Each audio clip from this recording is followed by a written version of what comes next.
Hello, I am Dr. Allison Gray. I will read in English and then read some in Spanish, so I apologize for my pronunciation, but I'm going to try.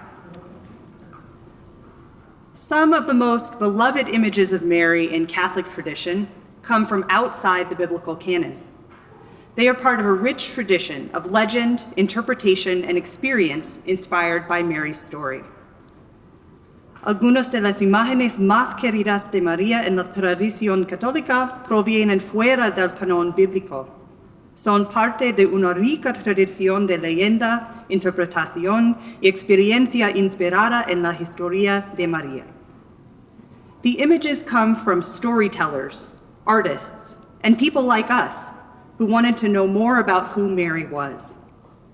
Las imágenes provienen de narradores, artistas, y personas como nosotros que querían saber más sobre quién era María. In this next part of the day, we'll talk about 3 images of Mary: the icon, the Virgin Mother, and the healer. En esta parte del día hablaremos de 3 imágenes de María: el Ícono, la Madre Virgen, y la Sanadora. Our first image is quite literally an image, an icon. This is a 13th century Byzantine icon that shows Luke the Evangelist creating a portrait of the Virgin Mary. Actually, it's a 16th century copy of a 13th century icon. This was a very popular image that was recreated for centuries. Luke is an artist who captures Mary's likeness. Lucas es un artista que captura la semejanza de María. The icon also tries to offer an explanation for a biblical mystery. How did Luke know so much about Mary? El Ícono también intenta ofrecer una explicación de un misterio bíblico. ¿Cómo sabía Lucas tanto sobre María? Many interpreters who read the nativity story in Luke's gospel are struck by how much he shares about Jesus' childhood and family. None of the other Gospels tell us about the encounter between Mary and Elizabeth, or about Mary and Joseph presenting the infant Jesus in the temple. Luke is also the only one who preserves Mary's Magnificat song. Where did Luke learn these stories? ¿Dónde aprendió Lucas estas historias? Could Mary herself have been a source for his gospel? ¿Podría María misma haber sido una fuente de su evangelio? Here's one example of Luke's intimate knowledge.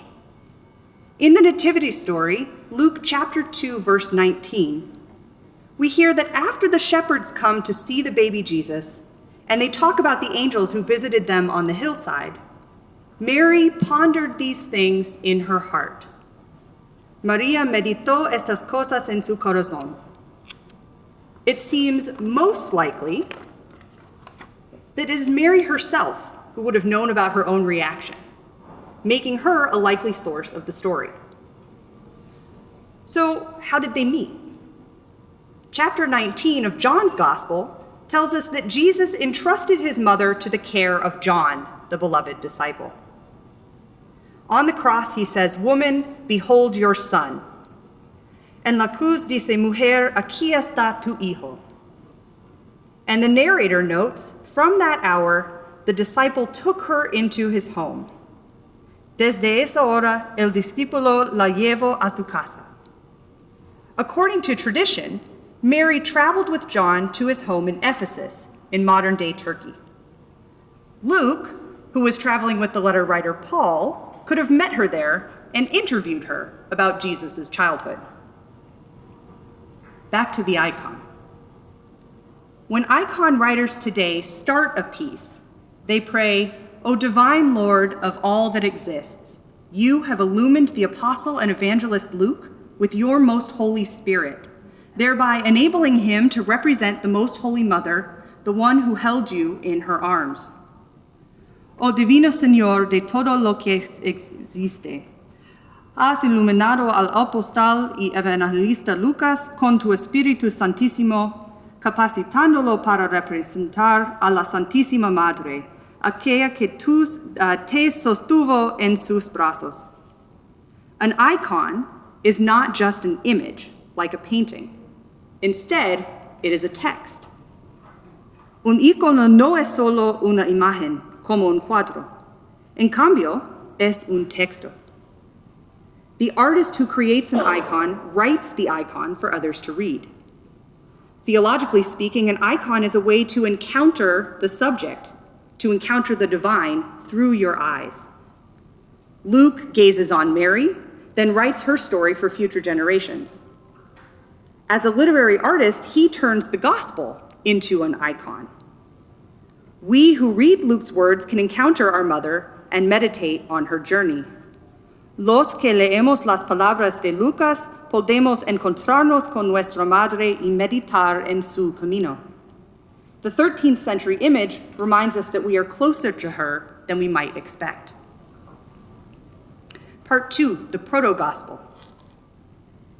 In Catholic tradition, one of our titles for Mary is Ever Virgin, Siempre Virgen. This morning, we've heard that the Bible teaches Mary was a virgin at the time she conceived Jesus. But where do we get the idea that she remained a virgin for the rest of her life? This teaching comes from traditions outside the Bible itself.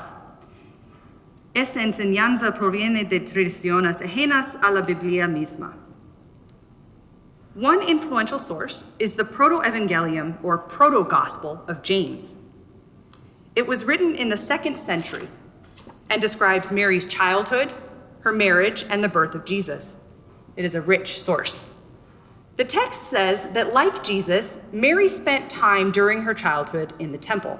Her mother Anna, who you learned about, dedicated her to God. Therefore, Mary took a sacred vow of perpetual virginity. Because she conceives Jesus through the power of the Holy Spirit, she never violates that vow. The Proto-Gospel also gives a lot of attention to Mary's relationship with Joseph. Early readers were wondering if he respected her vow even though they were married. Los primeros lectores se preguntaban si respetaba su voto a pesar de estar casados. This question was especially pressing because the Bible mentions Jesus' siblings. Paul talks about James, the brother of the Lord, Santiago, el hermano de Señor, who is a leader in the community of Christians in Jerusalem. You can find that in Galatians chapter 1. The Gospels mention multiple brothers and sisters. Mark 6 says, he left that place and came to his hometown, and his disciples followed him. On the Sabbath, he began to teach in the synagogue, and many who heard him were astounded. They said, where did this man get all this? What kind of wisdom has been given to him? What mighty deeds are wrought by his hands? Is he not the carpenter, the son of Mary, hijo de María, and the brother of James and Joseph and Judas and Simon, y hermano de Jacobo, José, Judas y Simón? And are not his sisters here with us? ¿Y no están sus hermanas aquí con nosotros? Doesn't this mean Mary had other biological children? ¿No significa esto que María tuvo otros hijos biológicos? The author of the Proto-Evangelium says, no. According to him, Joseph was an older widower who agreed to take the young Mary into his home when she began menstruating and could no longer live in the temple. He had been previously married and had children from that marriage. These children become Jesus' step-siblings. Estos niños se convirtieron en los hermanastros de Jesús, y José era una figura protectora parecida a un padre para María. Joseph became a protective father-like figure for Mary, not engaging in intercourse with her. After Jesus' birth, the story says, a midwife even checked Mary's body and confirmed that she was still physically a virgin. The Proto-Gospel is not part of Catholic scriptures, and it's not considered an authoritative historical document like it is in the Eastern Orthodox Church. But Catholic tradition holds on to the story's idea of Mary's perpetual virginity. Why has this idea captured our imaginations? It highlights one way that Mary is an exceptional role model. She is always faithful to God and fully devoted to her only son, Jesus. This single-mindedness leaves her open to be a mother for all of us, without any special attachment to other biological children. Esta determinación la deja abierta a ser una madre para todos nosotros, sin ningún apego especial a otros hijos biológicos. To my mind, what's wonderful to think about is how we share questions about Mary with storytellers from the earliest Christian communities. En mi opinión, es maravilloso pensar en cómo compartimos preguntas sobre María con los narradores de las primeras comunidades cristianas. Like the author of the Proto-Gospel, we want to know the details about Mary's life and experience to know her more fully. By trying to learn her history, maybe we can understand her and our relationship to her better. Part 3, Our Lady of Lourdes, Nuestra Signora de Lourdes. Here in the grotto, which you can visit over lunch, we see a final image of Mary that is significant for Catholics around the world. Aquí en la gruta vemos una imagen final de María que es significativa para los católicos de todo el mundo. Este espacio sigue el modelo de una gruta en Francia, donde María se apareció a Bernadette Soubirous. This space is modeled after a grotto in France, where Mary appeared to Bernadette Soubirous in 1858. The event at Lourdes has become a powerful and meaningful image because it confirms Mary's care for all her children, the human race, la raza humana. Bernadette Soubirous was from a very poor family. She was 14 years old when a beautiful lady appeared to her in the grotto, surrounded by light. In visions, Bernadette was instructed to drink water from a spring, to pray, and to do penance. The spring was usually muddy, but during this time it began to flow with clear water. The lady appeared a total of 18 times, eventually asking for a chapel to be built nearby.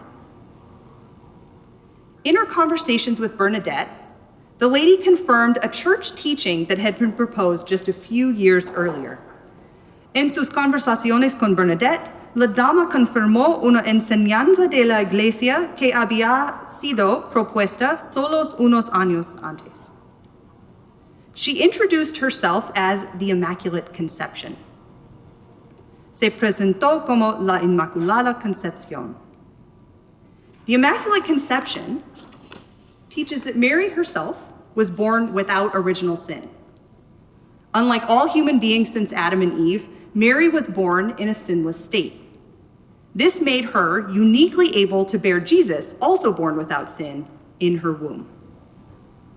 The Immaculate Conception, confirmed at Lourdes, is now an authoritative teaching, a dogma in Catholic tradition. It adds to the story and image of Mary as the Mother of God. Lourdes is a pilgrimage site today. Lourdes es hoy un lugar de peregrinaje. People travel from all over the world to see and touch the place where Mary appeared to a humble young girl. Many drink from the spring. Some experience profound miracles in their own lives. Physical healing, spiritual comfort, and a renewal of faith.